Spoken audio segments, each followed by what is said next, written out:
Good afternoon, everyone, and welcome. I'm Shina, and I'm going to be your host for today's webinar.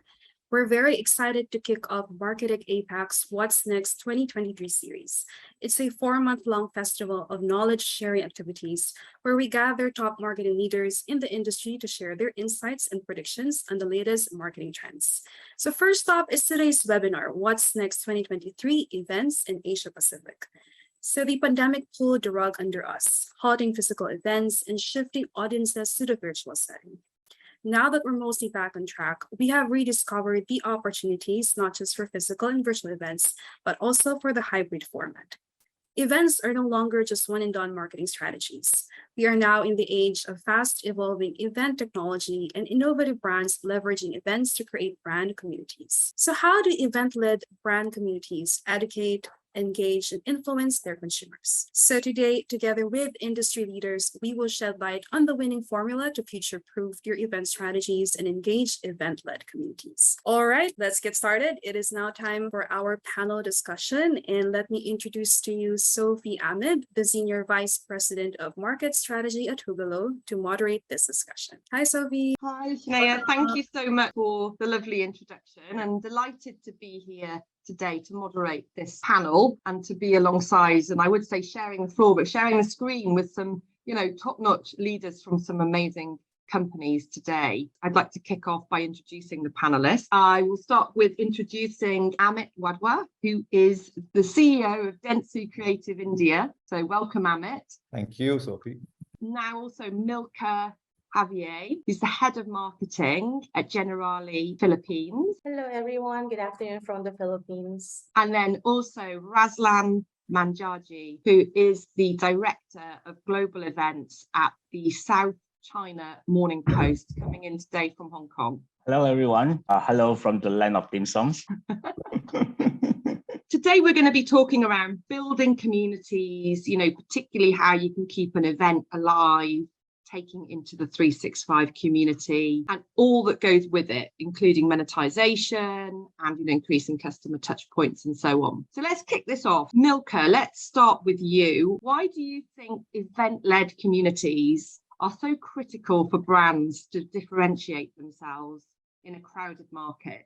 Hi, Sophie. Primarily, the events enables us or give us an opportunity to tell our story.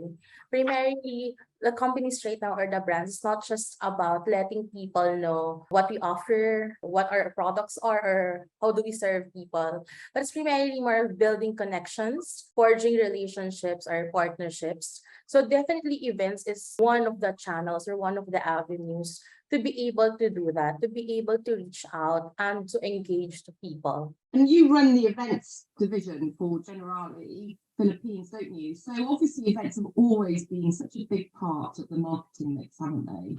And now I think more than ever with what's happened over the last couple of years, it's really, I think, such an important part of the marketing mix. How do you use events to hit your marketing objectives? Yeah. So as I mentioned earlier, that events allows us or enables us to forge relationships. So for us, in Generali, insurance per se is deemed as very serious or very stiff. But events enables us to or provides us an opportunity to tell our story or to tell our purpose. So our story is primarily when the pandemic happened, our story became from prevention to protection. That insurance is not just there or if you're critically ill or an unfortunate life lost. For us, particularly in Generali, it's about tweaking that perception that insurance is just there for those unfortunate circumstances. We are here for our clientele and even the prospective clients that we are there with you from prevention to protection.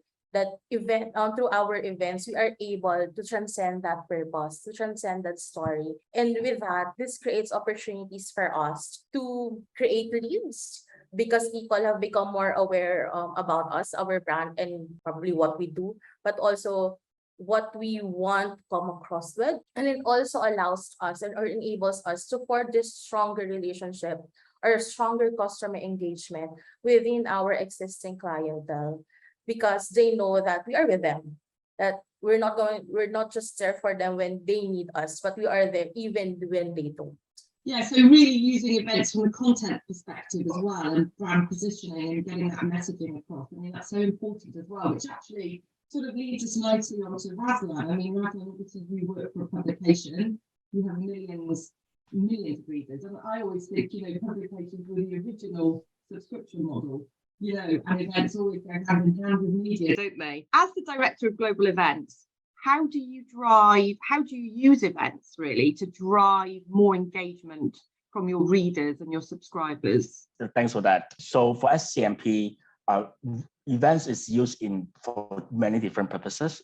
We are one of the revenue pillar of the company, so it's a revenue generating function of the company, but it is also a platform for us to engage with our most loyal readers and most active readers. I mean, you come to think of it, media consumption, I mean, you can read it in print, you can read it online, you can see our news in Facebook and social media, but for you to be participating in an event, especially in an in-person event, those people are really invested in the story, in the journalism that you tell. So for us, those people who come to our event are really our people who are loyal to us. These are the brand ambassadors, and these are the people who you want to be part of your community of loyal supporters, and potentially will turn them into subscribers, turn them into advertisers and sponsors, etc. So for us, we see that as one of the magic of doing events. Really, you hardly there's any other media format can achieve the same goal. But if you want to think about first-party data, for example, through events, you get to know your readers much more. Which event did they go? How much did they spend looking at your content? Who did they talk to? Those data is actually gold mine for us. And we start to realize the power of events, virtual and in person, to collect this data. So for us, we use the events for that various purposes. So it does definitely bring you closer, doesn't it, to people, and it does bring the industry together. And I think nowadays, with the technology that's around that wasn't there a few years ago, you can really get the analytics and pull, can't you, the behaviours. And I think that's really interesting as you go on to build these greater relationships. And you know, Amit, from your point of view, I mean, you work with some of the biggest brands in the world, don't you, at Dentsu? I remember Dentsu when I worked at Cannes Lions, actually. I mean, having worked with all these big brands, in the last few years, have you seen a change in how some of these brands are using events as part of their marketing strategy? Yeah, Sophie, so yeah, great question. If you look at how events were earlier, events were a means of physically interacting with the target audience, actually making them experience the brand physically. And I think COVID has taught us that nothing can replace that. So I don't think that is going out anywhere. But what's interesting in the times that we are living in, events is not just about, of course, it is about physically interacting with the brand, physically interacting with the philosophy of the brand, physically living the brand there. But I think more importantly, the events actually live much beyond the physical event. The event actually now can actually move to digital. And that is the domain where people are consuming a lot of that experience there. While there might be 100 people participating in it, there are probably millions who are actually living that experience through someone else.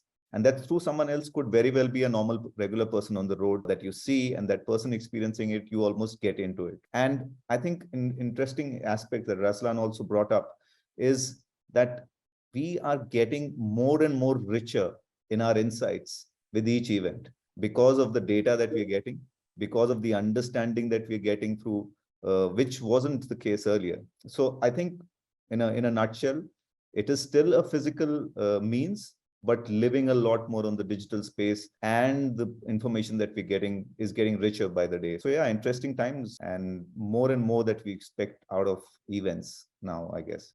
Yeah, it's interesting, this digital overlay, you know, this digital component that we're seeing more with events. Do you see that as helping to keep engagement alive within an event community or within a brand community? Yeah, absolutely it does, because you know, at the end of the day, all brands look at ROI. And when you look at an ROI model, you cannot just look at that particular set of audience and that particular day. The moment you broad base the audience, the moment you you have the longevity of that event live through probably a few more weeks ahead, I think the ROI is that much more higher. That is where it makes a lot more sense. And we all keep talking about how digital is booming and how that is the new medium to be in. But it is not just about creating content for digital. You can actually do something on ground and then amplify it digitally. That I think is the interesting aspect of events. And whoever says that event is possibly not as important, I would say it's even more important now, given these realities of digital. And I think it really plays to this belonging, doesn't it? This tribal element that people like to feel like they belong to something. And I think after the pandemic as well, that's why there's been this big rush back to in person, because everyone's like miss seeing each other. And I think that for most people I speak to, there'll still be this digital component to keep it alive 365. But, you know, with these meetups throughout the year, or a master sort of annual meetup that everyone looks forward to, which is really exciting. So, I mean, we've touched a bit now on the why of it all. Let's go into how we can create like purposeful and, you know, meaningful campaigns and communities around events. Milka, do you want to kick off with some examples or your ideas of how you've seen an event community or an event campaign go really well? Well, I must admit that prior to everything, or prior to the pandemic, we have fallen a bit to doing events or programs that just really showcase on what we can do or what we offer. But then the pandemic happened. I'm not saying it's a blessing, but somehow it was an opportunity for us to change that trajectory of what we have been doing in terms of events or activities for Generali. So during the pandemic, definitely there were no physical events. So it's primarily online based or no webinars. So we started off with webinars. It's really more, I've mentioned earlier, it's about telling a story, and our story is from prevention to protection, which is very, I suppose, timely and apt during the course of the pandemic. So that's our story. So then from that story, we built on the content. So what's our content? So at the end of the day, we're in insurance, we're catering to life and to health. And then our market, our primary market is the B2B market. So it's really more of employee benefits. So what can we possibly cater to our B2B clients that is in connection to what we are offering, but also very much relevant to what is happening already during that time or during the pandemic, even up until now. So those are the elements that we've built on when we did events. So we've built, we've created events particularly on COVID, particularly on updates about COVID, so that each and everyone would be updated, because there's just so many information out there. So we did an event that's primarily letting them know, okay, this is what COVID is all about, what we can do, and how can we protect ourselves, how they can protect their employees also with regards to COVID, and in the event that will be going back to the office. So there's also another session or another event that's particularly on navigating the new working environment, or what we call the new normal. So that's also one thing that we delved on when in terms of events. So just probably the bottom line is we endeavor in events that bring that brings on relevant content, that also highlights what is the pressing and timely need. And still going back to the story, I mean, I think I've been like a broken record here, but at the end of the day, that is something that we've learned when it comes to events. It's not just for the sake of having an event, but it's about having this story, having this relevancy and engaging content that we can provide to the people, not just to our clients, but in general, particularly because Filipinos are not really that aware in that sense about insurance. So it was a good opportunity for us to introduce also and to inform them about insurance per se.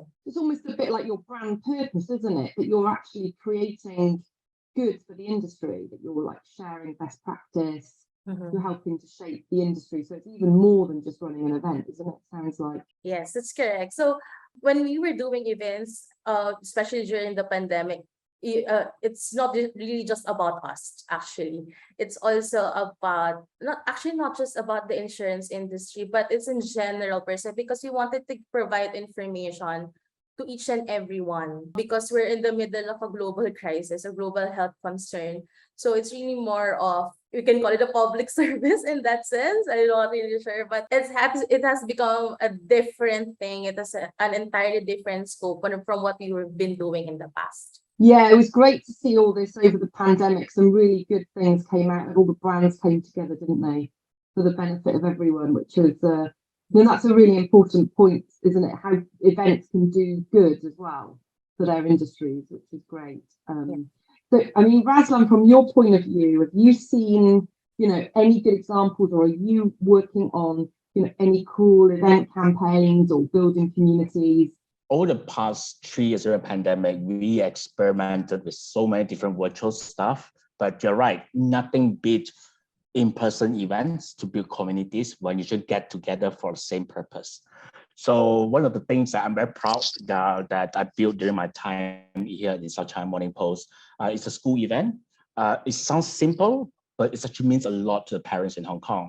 So Hong Kong has, I stand corrected, but it has the highest density, highest number of international schools per square kilometer in anywhere in the world. In Hong Kong, we have about 200 international schools. That's crazy, the number of schools that's available here.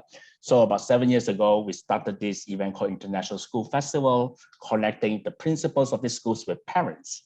And since then, it was tremendous. There were 7,000 people cramming into the ballroom. It was a nightmare, but it's also showed the power of connecting the right dots to be relevant to what they're looking for. The schools wanting to enroll students, and they want to talk to the parents, and the parents really love the opportunity to meet 50 to 60 principals under one roof. And from there, we realized that these parents actually stay with us. Like they really engage with us. We created Facebook groups as we call them, SCMP parents. We created newsletter, we engage them throughout time. And we know that for each parent coming through the cycle, there is a life cycle, it's usually about 4 years, from the point that they're pregnant to the point where the kids get into the school. That's when they actually rely on SCMP delivering information, and whether it's through virtual webinars or whether it's through the exhibition, the national school fairs. So that actually builds a lot of loyalty to SCMP. But we have failed sometimes when we didn't run the event very well. The parents will complain, definitely, but it is a very engaged, a very vocal, a very passionate community. One of the better communities, I would say, within SCMP, and one that is not about politics or diplomacy, or which is very pleasant to see. Yeah. Do you keep that alive afterwards? Do you how does that work? Keep that momentum going? Well, first off, I think the foundation is very important. Content is king, even in events. So getting the right schools into the room, targeting the marketing message to the right segment of parents and connect the right dots are still fundamental. If you fail to do that, your event will be crap, no matter whether you do it in a 5-star hotel or in the playground. Well, once you got the foundation right, what we did is that we want to continue the momentum beyond the event. So we create from recordings and videos generated from the event, we create podcasts, we create articles, we create communities, we seed content throughout in terms of bi-weekly basis, through emails, through Facebook group, until the next event, which usually happens about 6 months later. So it's another different group of school, different locations. So the parents are coming to the first event, the second and third, and hopefully by the third, they found the school that they wanted and they exit from that cycle.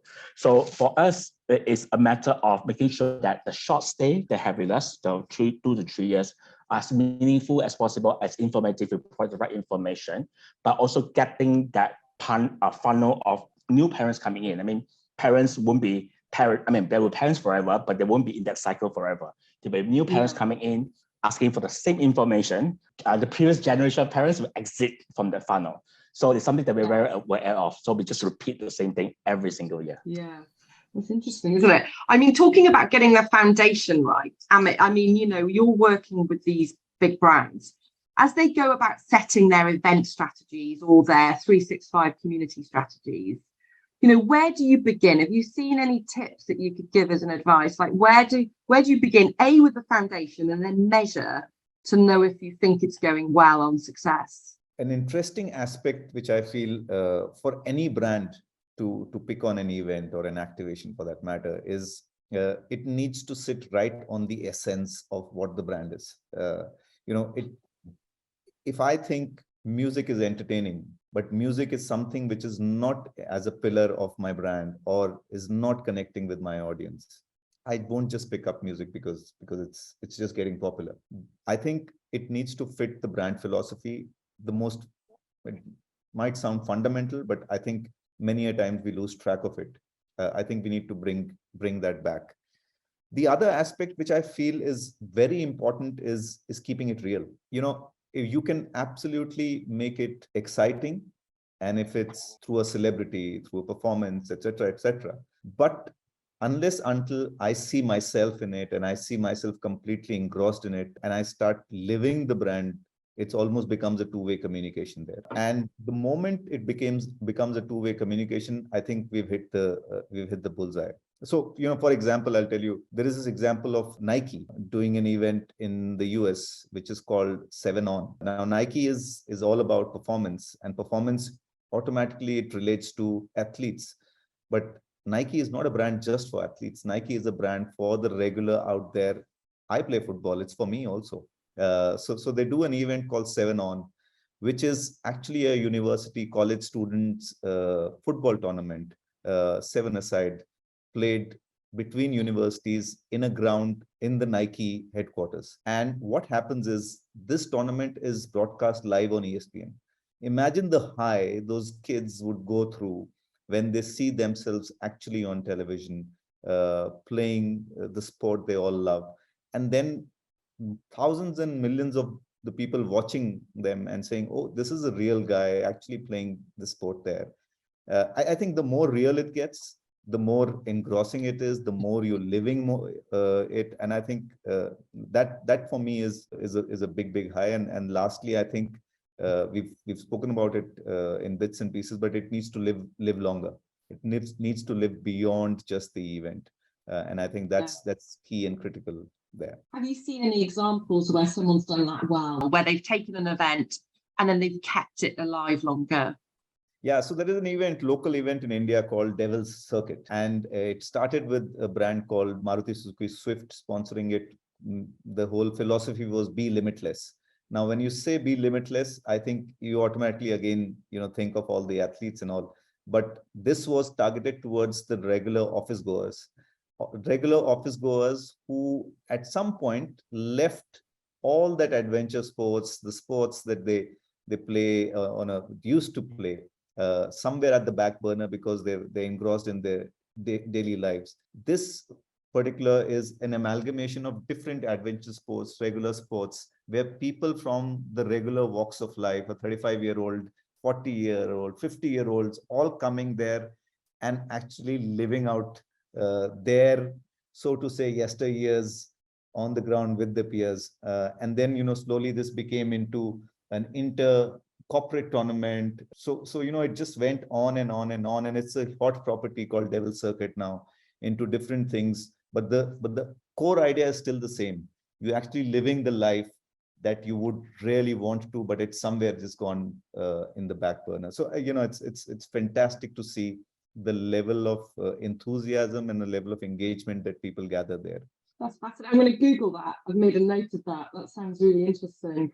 And I love the idea of you saying like a normal person on the screen as well, and that's so motivating. And someone might think, oh, that could be me next year or something. And I think that's how you get community fired up, and feel like you're all part of it. I think that's great. No, that's really interesting. No, and I know, Razlan, from your point of view, I know with your business, you talk about power knowledge through community. And I think that what we've talked about with publications being so great with knowledge and so much you can lift into the community. Are you seeing your subscribers wanting this more as well, wanting to sort of keep it more alive, come together more throughout the year? Okay, so most of the events that SCMP does is not like geared to subscribers only. I mean, we actually did some data crunching that almost 90% of the readers that come through the event are new to SCMP. They will have read or consume content at SCMP has not been because of events. They're not subscribers, so chances are they are target new subscribers. But we for the past 6 months or so, we have started to create what we call the subscriber-only events. So that's to say that you're only if an SCMP subscriber, you can join this event, where we, instead of featuring like minister speakers or star speakers on a virtual screen, we actually feature our own journalists. And these journalists are talking about everyday hot topic. For example, only 2 days ago, my team ran China Party Congress. Is a big thing in China. I mean, people outside China may not know it, but it's a big thing in China. But to SCMP readers, it's a big thing. We have 500 plus people tune in. I mean, to some, it's a small number, but this group actually told us that they wanted us to run this event. And we have journalists of our own newsroom from Beijing, from Shanghai, from Hong Kong, talking about interpreting the result of the Party Congress. And when we did the post-event survey, it's always very highly recommended. It's always say that thank you for telling the story from your own perspective instead of just reporting it. The journalists and editors have their own point of view. They're sharing that, and we actually take questions from the audience and say that, hey, Mr. So-and-so from this country asked this question. So by acknowledging them, they actually feel very, very hurt. I think that the voice are heard, the questions are heard, and that the gap between the journalists who used to be really behind the paywall and nobody know who they are, now there's a personality to it. They know, oh, this person counts very well in China military. This person is based in Hong Kong, So that has been amazing for us. Whether we can connect that with building that onto getting new subscriber, I'm not sure. I mean, I'm not from the subscription business, but I can see the potential there. Yeah, it's more like human, isn't it? It's this more human element. Exactly. Exactly. Rather than just being, behind things. And I think people are craving that, especially because of all the lockdowns over the last couple of years. I think people are craving this more human approach. And I think that hopefully we'll emerge out of this with business being more empathetic, won't we?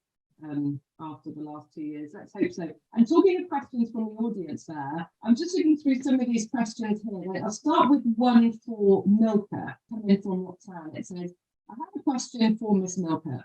When doing events for Generali, have you encountered a time when you had a limited budget? And what do you do to create an effective event within a limited budget? All right. So thank you for the question foremost. All I can say is prioritize. What is far more important for you when you create this event. For us, for example, it's the content.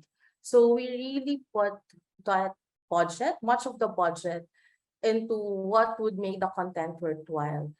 Primarily, the speaker, for example.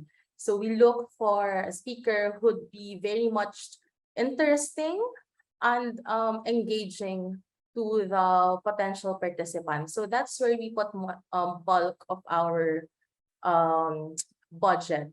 Admittedly, we don't have that much budget when it comes to events. So it's very, very important that we prioritize. It's much like probably a wedding. You put importance to what matters most to you. Is it like the photographs or the videos because it's for lasting memories? Is it the food because the guests would, travel just to go to your wedding venue? So it's all about prioritizing what is far more important or what is far more valuable for you, and all other else will come in after. So that's actually what we do when we do our events. Some great tips there. Thank you. And I've got one here for Amit. So the examples you gave are not the conventional events with speakers or, let's say, boring content, very targeted towards actual end consumers and engaging. Do you suggest that business-to-business companies can also do such events? Any tips? And I think the person who asked this may like to ask this live. I don't know if you want to come on, Jean, so you can actually meet Amit here face-to-face as well, as it were. if that's possible. But you want to kick off in the meantime, Amit, with your ideas? Yeah, so I can complete. First of all, I'm a sports enthusiast, and hence, sorry, most of my examples veer towards sports. So apologies for that. But I think I also feel most times or many times when B2B companies want to do an event, it becomes a speaker event, which is a one-way communication.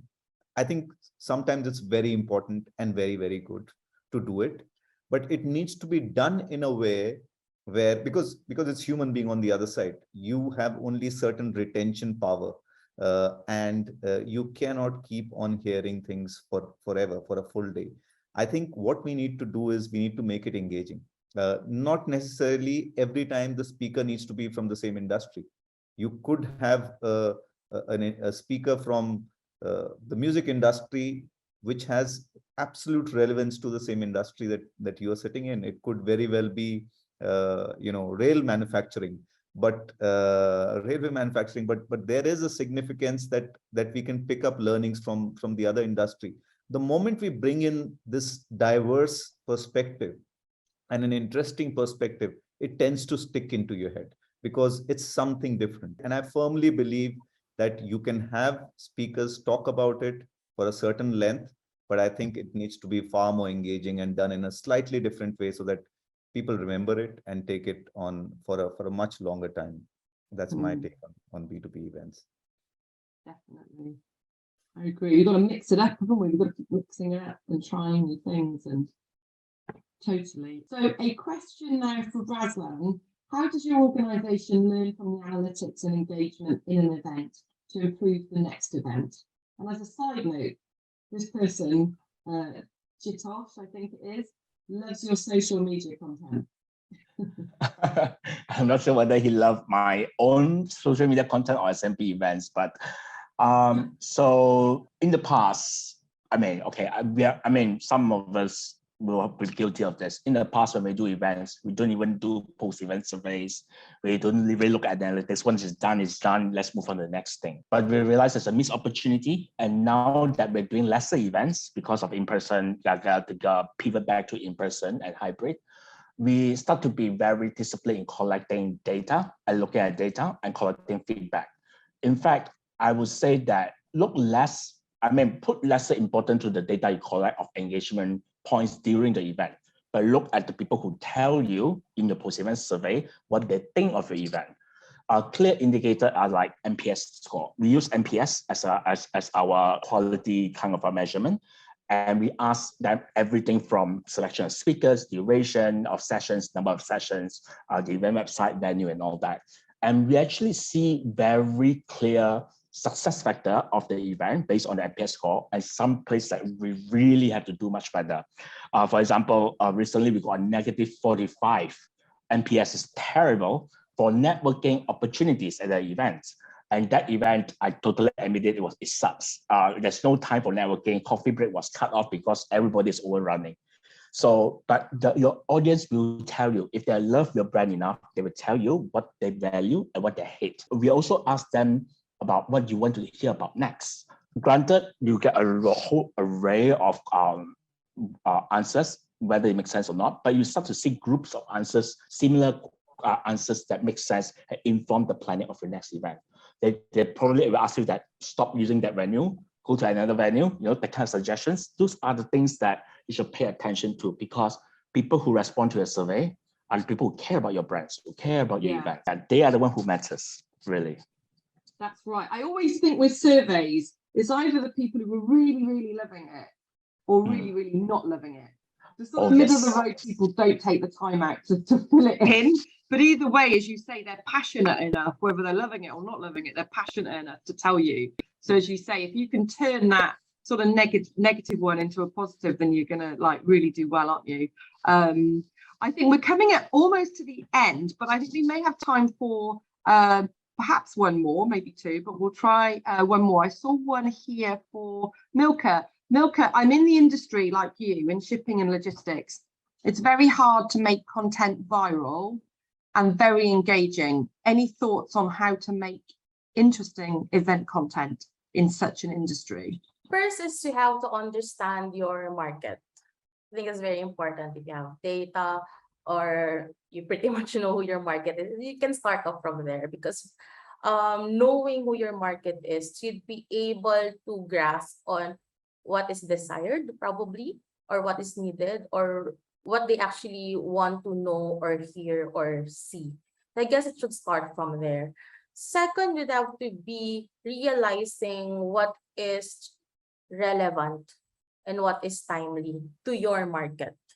So you also have to put that into consideration, the relevance, the timeliness of content or of a topic that you're trying to put across by your event or your activity. And thirdly, I would have to say be proactive. Sometimes content or programs or events are not engaging enough in that sense, or not going viral if that's your objective, primarily because someone else or other else have done it and you don't want to be a copycat in that sense. So be proactive. So those are the three things that I could say with or I could provide as a tip to the one who sent in the question. So understand your market, provide the relevant and timely content, and be proactive. Some good tips there. I know we're sort of wrapping this up now. I can see Shayna coming back on, but I just want to say, even though I think all three of you are running slightly different types of events or for different needs, some really strong themes coming out, this human side of it, keep it alive, keep it engaging, using events for brand purpose, for the greater good as well, not just for commercial reasons, which I think is really powerful, and also being able to tell a story, and this use of content. So I think there's some really good takeaways there. So, no, thank you so much. That was really interesting. Thank you. Yeah. Thank you so much to our panelists, Amit, Milka, and also Razan, and of course our moderator Sophie. We've learned so much, and what a diverse conversation, just having these insights coming from top brands from different industries. We've learned so much, our audience have learned so much at this point, but our discussion doesn't stop there. So we are moving on to our fireside chat. At this point, we have uncovered the secret to building event-led communities, right? And now, are you ready to deep dive further into reimagining event monetization with 365 communities? So to uncover that is someone who has led brands with technology that help beef up their live events. So you've actually already heard her for the rest of the event, but we're going to bring her back for the fireside chat. And I'm really pleased to be able to introduce further her background. So being in this industry for more than 20 years, she's ready to share with us her experiences and the best strategies for your events today in the coming year. Welcome back to the floor, Sophie. Thank you. Yes, I'm really, really excited for this conversation because it's my time now to ask you the questions, because you've done such a great job at the panel a while ago. So I want to get started with a little bit more technical. We just want to put out this very important term that you've been mentioning for a few times already in the discussion. So to get us started, what is a 365 community, Sophie, and how do we monetize a 365 community? I think, what is a 365 community? If we're looking at it from an event perspective, or from a media perspective, very simply, I think it's just your attendees, your audience, or your readership, and the whole ecosystem. So if it's an event, maybe your sponsors, your delegates, your exhibitors, your media partners, everyone who's involved. And it's just about making sure that you keep that alive, which links, a little bit to what Amit was saying, how you make it live longer. So rather than just sort of ending an event and then it just sort of drops off the cliff, how do you now keep that alive 365 so that you have increased customer touch points, you have increased insights, you're feeding the event community, your event community is feeding your event, so you may see content in your community that perhaps you wouldn't see if you just were only dealing with this community at an event. So you're going to see what content they're engaging with, and you're going to see who they're meeting with, and you can feed and translate all of that, into your future event design. So it's basically just totally being in sync with the audience or the attendees or the readership that your brand serves. And obviously through technology, it's becoming a lot better and easier to do this. I think in terms of monetization, your second point, you can do it two ways really, can't you? You can either offer it for free. You can offer a free subscription or a free membership to this community, which will indirectly lead to, increased revenue, because of course, the closer you are with your customers and your prospects, you can use it to, top of the funnel, get new prospects in, or understand your existing customers better. There's no way that's not going to lead to revenue, because you're going to understand them more and their needs and their pain points, that keep you translating to future products, into a real-time feedback loop, into adding more value, to your attendees or your readers. So, it's going to lead to more revenue, even if you just have it for free. Or you can do it as a subscription-based model, so very much like Netflix or Spotify, where people pay for an annual subscription that automatically renews. So you're looking at the ARR there, so it automatically renews. What you get within that can be packaged up. You can have different tiers. You could even have a free one, and you could have like a bronze, silver, gold. Each one has a different value add for the subscriber to that community. And it could be they have like 4 webinars throughout the year and then 1 in-person meetup. It could be that you're giving them on-demand content. It could be that they're going behind the scenes, meeting those VIP speakers, similar to what we were just discussing then. Ultimately, there's loads of different ways, but I think you either go free and you look at it as an indirect revenue driver, or you sort of tier it and you do it as a subscription-based model. Yep. So yeah, we're really seeing the potential of events here, right? So events, we used to, when you think of events, we think of it as a one-off, initiative from brands, but it's actually becoming a breeding ground, as you've said, a breeding ground for deeper engagement for consumers. So now that you've shared with us the monetization parts, I want to ask you, how does now building a 365 community allows for greater personalization for brands? So I think it's the most amazing way to get personalization, because I think through your 365 community, you are going to understand your audience, your attendees, your readers better. For the points I mentioned, you're going to understand, you're going to be able to listen, learn, understand them on a deeper level, get deeper customer insight on a more behavioral level. How are they behaving? How are they interacting with your brand and other brands, and temperature check the market? So you're going to understand that. You're going to also understand what content they are consuming. So you might actually realize they're not consuming the content you expected.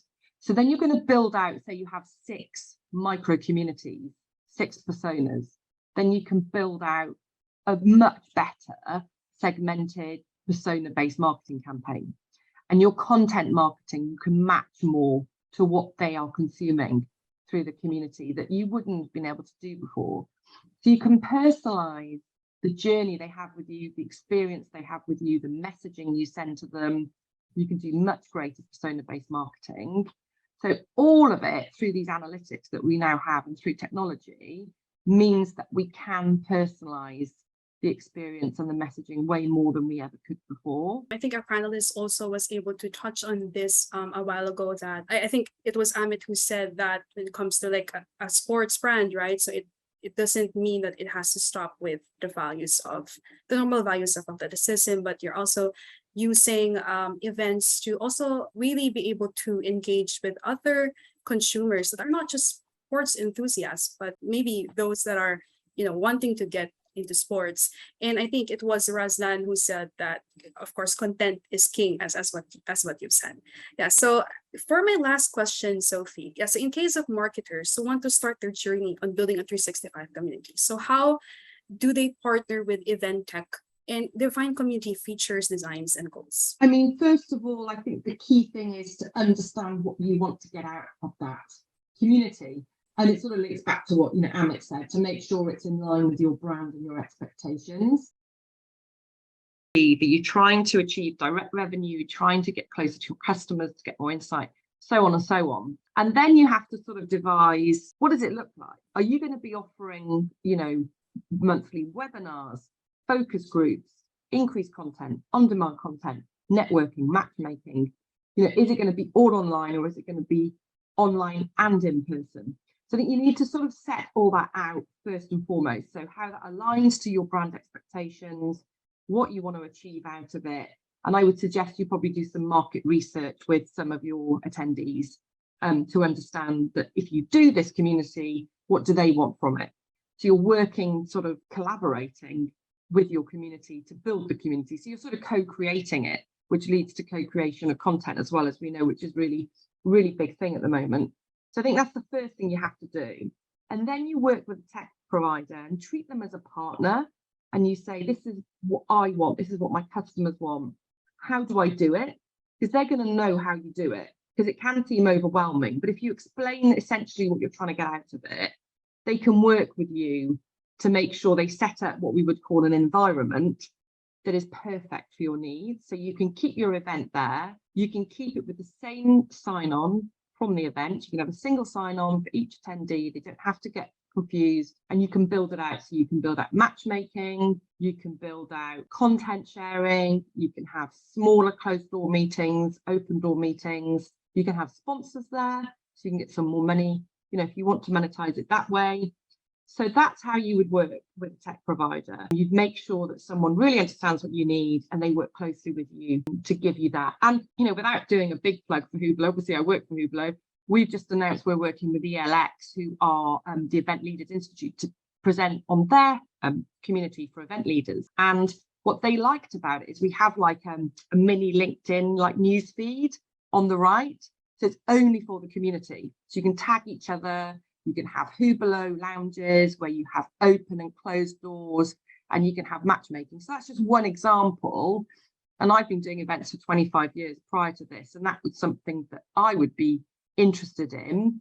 But there's so many ways. But I think the key thing is you've got to really understand what you want to get out of it and what your audience wants to get out of it. You can't sort of be too prescriptive and say, this is what I think my audience wants. You've got to co-collaborate and you've got to co-create this community. And that's how you really get traction as well. Thank you so much, Zoe, for insights. I think what I'm getting from you is that you just really have to, you've mentioned a lot of great strategies for event marketing now. It's important that brands really explore what's best for their consumers. And as you've said, you have to be collaborative to be able to really get into the heart of the consumer and know what they want when it comes to event initiatives and event-led communities. So we have a lot of great questions, some that we weren't able to answer in the panel. And there's actually one here that's directed to you, Sophie. So the audience asked, in your perspective, what latest trends in event space